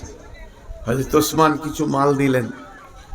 যুবক বলে, বন্ধু, এই মালটা আমি কিছুক্ষণ আগে আপনার কাছে চাইতে এসেছিলাম, ফেরত গেছি। হযরত ওসমান বলে, আমি তো কাউকে ফেরত দিইনি। যুবক বলে, আমি মাল চাইবো কোথা?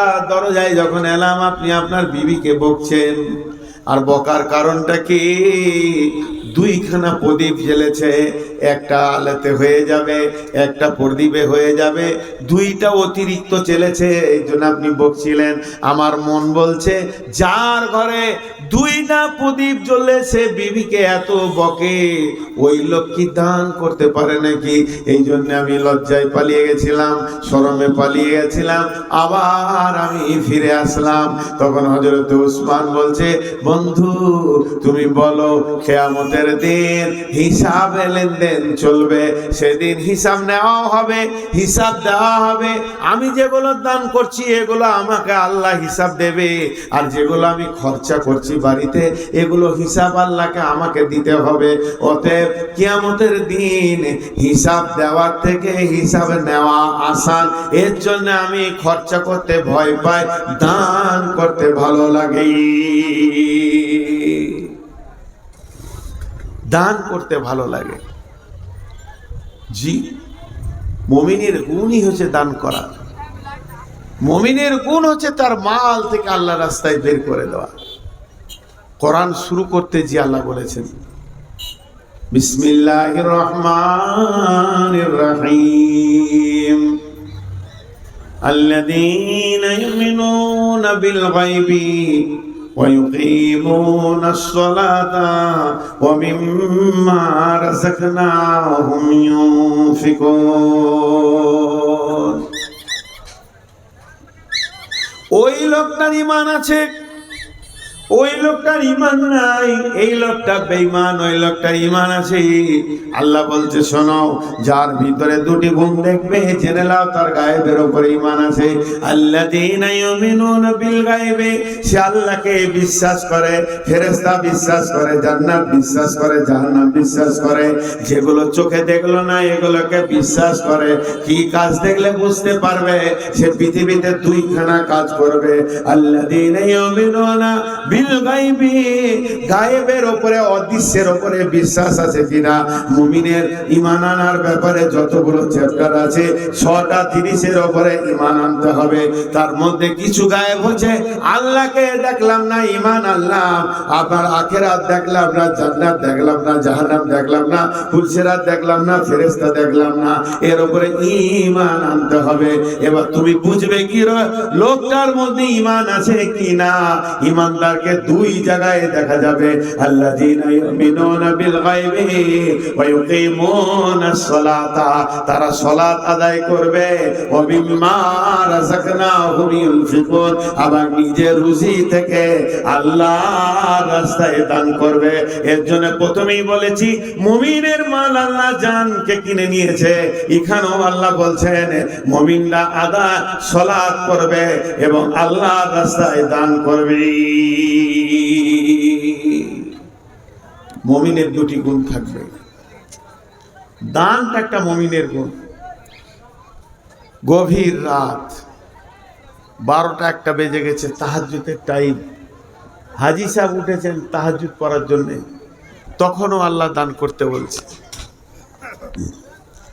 তখনও আল্লাহ দান করতে বলছেন।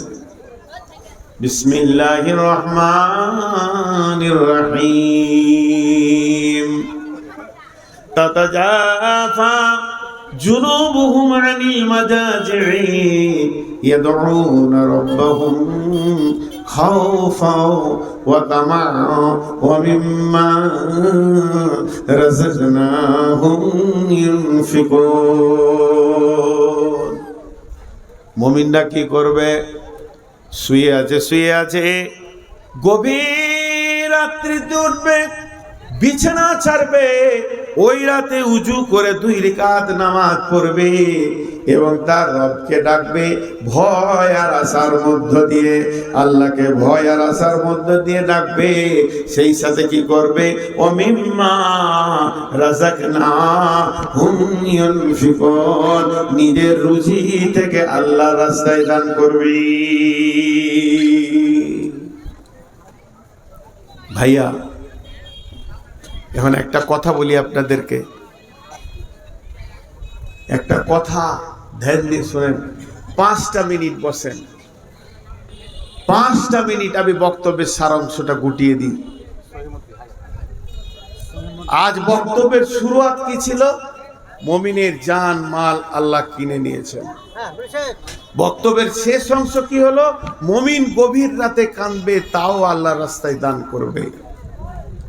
মুমিন আমরা যদি হতে চাই তা আমাদের জান মাল আল্লাহর জন্য রেডি করতে হবে। ভাইরা আমার, এখানে যত লোক বসে আছেন, আমি মাত্র 5 থেকে 7টা মিনিট আপনাদের কাছে চেয়ে নিচ্ছি। 5 থেকে 7টা মিনিট উঠবেন না কেউ। আল্লাহ তাবারক ওয়া তাআলা বলছেন বিসমিল্লাহির রহমানির রহিম ইয়া আইয়ুহাল্লাযীনা আমানু ইয়া আইয়ুহাল্লাযীনা আমানু ইসতাঈনু বিস-সাবরি ওয়াস-সালাতি ইন্নাল্লাহা মা'আস-সাবিরিন ওয়া লা তাকুলু লিমান ইয়াকতালু ফী সাবিলিল্লাহি আমওয়াতুন বাল আহইয়াউ ওয়ালাকিন লা তাশউরুন ওয়ালানাবলুওয়ান্নাকুম বিশাইইন মিনাল খাউফি ওয়াল জু'i ওয়া নাকসিম মিনাল আমওয়ালি ওয়াল আনফুসি ওয়াস সামারাত। এখানেও আল্লাহ ইমানদারদেরকে বলছে ধৈর্য ধরে আমার কাছে সম্পদ চাও, খবরদার শহীদদেরকে মৃত্যু বলবে না, বরং তারা জীবিত তোমরা বুঝবে না। এবং হে মুমিনের দল, পৃথিবীতে তোমার জানের উপরে মালের উপরে পরীক্ষা চলবে। ওয়ালা নাবলুওয়ান্নাকুম বিশাইইন মিনাল খাউফি ওয়াল জু'i ওয়া নাকসিম মিনাল আমওয়ালি ওয়াল আনফুসি ওয়াস সামারাত। মুমিন যে হবে জান মালের বিনিময়ে আল্লাহর কাছে সে যেন কোনদিন ফেল করবে না, পাস করে যাবে। হযরত ইব্রাহিম আলাইহিস সালাম সন্তানকে আল্লাহর সামনে জবাই করে দেখিয়ে দিল, আমিও আল্লাহ তোমাকে ভালোবাসি। যা হোক কুদরতে জবাই হলো না, সেটা আল্লাহর ক্যাপাসিটি। ইব্রাহিম দেখিয়ে দিয়েছে আমি জানও দিতে পারবো, মালও দিতে পারবো। অতএব আল্লাহ তাবারক ওয়া তাআলা বলছেন, হে আমার ঈমানদার, তোমাদের জান মাল আমি জান্নাতের বিনিময়ে কিনে নিয়েছি। ভাই আমার, আজকে আমি পুরো 1.5 ঘন্টা 1.5-2 ঘন্টা কথা বললাম একটা বিষয়, সেটা হচ্ছে আমার জান আর আমার মাল আমার নয়। দ্বিতীয় কোনো বিষয়ে আমি যাইনি। তো যে কজনই বসে আছেন, একবার বিবেকের চেতনার দরজাটা খুলি যে আমার জান আমার না আমার মাল আমার। যদি তা না হয়, একবার আল্লাহর রাস্তে 5,000, 10,000, 1,000 দেনওয়ালা কে আছেন? আমি 6 মিনিট আপনাদের হাতগুলো ধরছি, উঠবেন না, তারপরে আপনারা যা করবেন করবেন। 6 মিনিট চেয়ে নিচ্ছি, আর প্রতি মিনিটে আমি বলে দেবো যে আর 4 মিনিট আছে, আর 3 মিনিট আছে। আল্লাহর রাস্তে উঠবেন না। আমি তো ওসমান গনির কথা বললাম যে সে মালের বিনিময়ে দান বলছে, আমি দান করে আনন্দ পাই, খরচা করে আনন্দ পাই না। তা আল্লাহর গোলাম কেউ আছেন এই মসজিদ কেন্দ্রিক আয়োজিত মাহফিলে আপনারা 5,000, 2,000, 10,000, 20,000 কারো দেওয়ার যদি ইচ্ছা থাকে যে শেষ বক্তার হাতে দিব, তা আল্লাহর গোলাম বলতে পারেন আপনারা কেউ আছেন কি? মা বোনেরা আপনারা পর্দা থেকে দিয়ে পাঠান। আমি বহু দূরের মুসাফির, আপনাদের জন্য দোয়া করব। আছেন কেউ আল্লাহর গোলাম? এখানে কেউ রয়েছেন ওই রকম 5-10 হাজার দেনেওয়ালা কেউ রয়েছেন? জি বলেন। আল্লাহর বান্দা বলেন, আল্লাহর জন্য বলেন। একটা 5,000 বলেন দেখি, একটা। এই ধনমাল ছিল তোমার ও দাদার, সে মরে গিয়ে আজ হয়েছে বাবার। বাপের মালেতে তুমি ওয়ারিস হইলে, কাল ছেলে ওয়ারিস হবে তুমি মরে গেলে। ধন ধন করিও না ধন অপরজন, মরিলে তোমার সঙ্গে যাবে না কো ধন। ধন জন অপরজন না রহে কাহার, আনিত ভাবে এই নিত ব্যবহার। ধন জন অপরজন না রহে কাহার, অপরে তোমার মালে ওরাবে বাহার। একা অন্ধকারে ছিলে মায়েরই উদরে, একা ফের যেতে হবে ঘোর অন্ধকারে। দেখেন পাশে কি নাম, দেখেন জামাল হোসেন, দাদা দাদি চাচা, এরা সব দুনিয়াতে নাই। 5,000 টাকা দিয়েছে, 10,000, 5,000 নগদ, 5,000 বাকি লিখে দেন। জামাল হোসেন ভাই অনেকজনের মনের আকাঙ্ক্ষা, এই আল্লাহ জামাল ভাই 10,000 দান করেছে নগদ বাকি নিয়ে, মাহবুব দানটা তুমি কবুল করে নাও, আমি মুসাফির তোমার কাছে আবেদন করি। এবং যতজনকে সে নিয়ত করেছে, দাদা দাদি আর ভাই চাচা, যার যত আত্মীয় স্বজন মাটির নিচে চলে গেছে, আল্লাহ তাদেরকে তুমি মাফ করো, ক্ষমা করো, তাদেরকে তুমি দয়া করো। কিয়ামতের দিন নবীর হাতে পানি পান করা তৌফিক দিও, শহীদের দরজা দান করিও, শহীদের সঙ্গে তুমি জান্নাত দান করিও, ফুলসেরাতে পার করে দিও। মাহবুব গো, আমি যা চেয়েছি তা দাও, আমি যা চাইনি তাও তুমি দাও। যতদূর আমি চেয়েছি আমার জ্ঞান মোতাবেক তুমি তোমার শান মোতাবেক দাও। ইয়া আল্লাহ, দানের বদলা তুমি দান করো, আমিন, আল্লাহুম্মা আমিন। আর কেউ আছেন 5000 দেনেওয়ালা? আর একটা, আমার হাতে আর 4 মিনিট আছে, 6 মিনিট বলেছিলাম, 4 মিনিট, 5 মিনিট নাই, কিন্তু উঠবেন না। যিনি দাম দেবেন তিনি আসেন, বাকি কেউ জায়গা ছাড়বেন না। আছেন কেউ আল্লাহর গোলাম? আল্লাহর গোলাম কেউ আছেন? জি, টাকা না হলে আপনারা সিমেন্ট দিবেন। ও, টাকা যদি না দেন তো সিমেন্ট বলেন, সিমেন্ট বলেন। কিছু সিমেন্ট কাজ রানিং চলছে নাকি? আচ্ছা, সিমেন্ট বলেন। দেখি যে 4টা লোক বসে আছে, একটা করে যদি সিমেন্ট দেন তো 200 বস্তা হয়ে যাবে। আল্লাহর বান্দা কেউ আছেন? সিমেন্ট দেন, সিমেন্ট দেন, বালু দেন, ইট দেন, রড দেন, পাথর দেন, কনস্ট্রাকশনের মাল যা লাগবে দেন। আল্লাহর গোলাম কেউ আছেন? জি, কোন মা বোন আপনারা টাকাগুলো দিয়ে পাঠান, কিন্তু উঠবেন না, জায়গা ছাড়বেন না। আমি বলে দিচ্ছি, টাইম যা বলেছে আর 3 মিনিট আছে। আমি যেটা চেয়েছি 3 মিনিট নাই, 2.5 মিনিট আছে। আমি 2.5 মিনিটে বলে দেব, সময় শেষ। যার হাতে যা আছে আবার হাতে দেবেন। জাযাকাল্লাহ। ভাই আমার, আল্লাহর গোলাম কেউ আছেন? আর একটা 5000 দেখতে চাইছি। আর একটা, কাউয়ামারির মাটিতে কয়েকবার এলাম, এখানকার মানুষকে ভালো লাগে, মাশাআল্লাহ, ভালো মহব্বত আছে বলি জোয়াসাটা আছে। জি, আল্লাহর বান্দা কেউ রয়েছেন? দেন। আল্লাহর গোলাম, আল্লাহর জন্য বলেন। আল্লাহর গোলাম, আল্লাহর জন্য বলেন।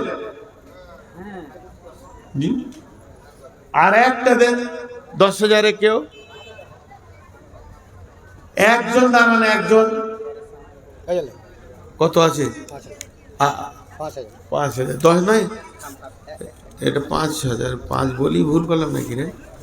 10 দিত। মাশাআল্লাহ। কি নাম? মোহাম্মদ ইউনুস ভাই। 10,000 দিয়ে দেবে ইউনুস ভাই? এরা বলছে 10,000 দিয়ে দেবে, আমার জোড়া হয়ে যাবে বলছি। আচ্ছা আচ্ছা, 5,000 লিখেলেন ইউনুস ভাই। 5,000 বাকি। ইন্নালিল্লাহ। সিমেন্ট করেন, সিমেন্ট খুললে তো কিছু দেন। মাশাআল্লাহ। আর কেউ আছেন ভাই আমার? আপনাদেরকে আমি বসিয়ে রাখতে পারবো আর 1 মিনিট, 1 মিনিট। তারপর আপনারা স্বাধীন। বসেছেন এর জন্য আমি খুশি, আমাকে ভালোবাসেন, আমার মহব্বতে বসেছেন, আমার কথা রেখেছেন। আল্লাহ এর জন্য আপনাদের ইজ্জত সম্মানকে বাড়াবেন। আমার ইজ্জত দিয়েছেন, আল্লাহ আপনাদের ইজ্জত দান করুন। আমি দোয়া দিচ্ছি, মাশাআল্লাহ। আর কেউ আছেন ভাই আমার? 1000 2000 দেনেওয়ালাও নাই? 1-2 হাজারও তো দেন, 1-2 হাজার যা দেবেন দেন। আচ্ছা, যতজন বসেছেন তাদেরকে বলছি, আপনাদেরকে যত টাইম আমি চেয়েছিলাম টাইম দিয়ে দিয়েছে না? মার জন্য 500 টাকা তো, হ্যাঁ। আচ্ছা আচ্ছা, আপনারা যার কাছে যা আছে 10 টাকা দিলে নিব, 1 টাকা দিলে নিব, সব নিজের নিজের টাকা দেন। সময় শেষ, আপনারা এবার উঠতে পারেন। শুধুমাত্র আমার হাতে টাকা না দিয়ে যাবেন না। মা মারা গেছে, মাত্র কয়েকটা মাস, 4 মাস হলো। ছেলে 500 টাকা দান করেছে। মাহবুব, দানকে তুমি কবুল করো, তার মাকে তুমি মাফ করো, খবর আজাবকে তুমি মাফ করে দিও। যদি কোনো কারণে 50 কিলো ধান লেখেন, মাশাআল্লাহ। সিরাজুল, যার কাছে যা আছে দিয়ে যাবেন ভাই আমার। 10 টাকা দিলে নিব, মাশাআল্লাহ, জাযাকাল্লাহ, হায়াকাল্লাহ, বারাকাল্লাহ। পেছন ফিরে চলে যান না। মা আমার, আপনারা চাদরের শেষবারের মতো দিয়ে দেন। জাযাকাল্লাহ, হায়াকাল্লাহ, বারাকাল্লাহ। মা আমার, বোন আমার, হে আমার বন্ধুরা, যার কাছে যা রয়েছে আল্লাহর রাস্তায় দেন, আল্লাহকে ভালোবেসে দান করেন। রব্বুল আলামিন তোর বান্দা যাইয়া দান করেছে তোরই দরবারে, রহমতেরই ভিক্ষাজি দে মওলা দে। মাশাআল্লাহ। 10 20 50 যার কাছে যা আছে, মাশাআল্লাহ, জাযাকাল্লাহ, হায়াকাল্লাহ। হ্যাঁ, 1 বস্তা সিমেন্ট লেখেন এই ভাই, মাশাআল্লাহ। ওই ভাই 1 বস্তা সিমেন্ট। বেলাল কত দিন?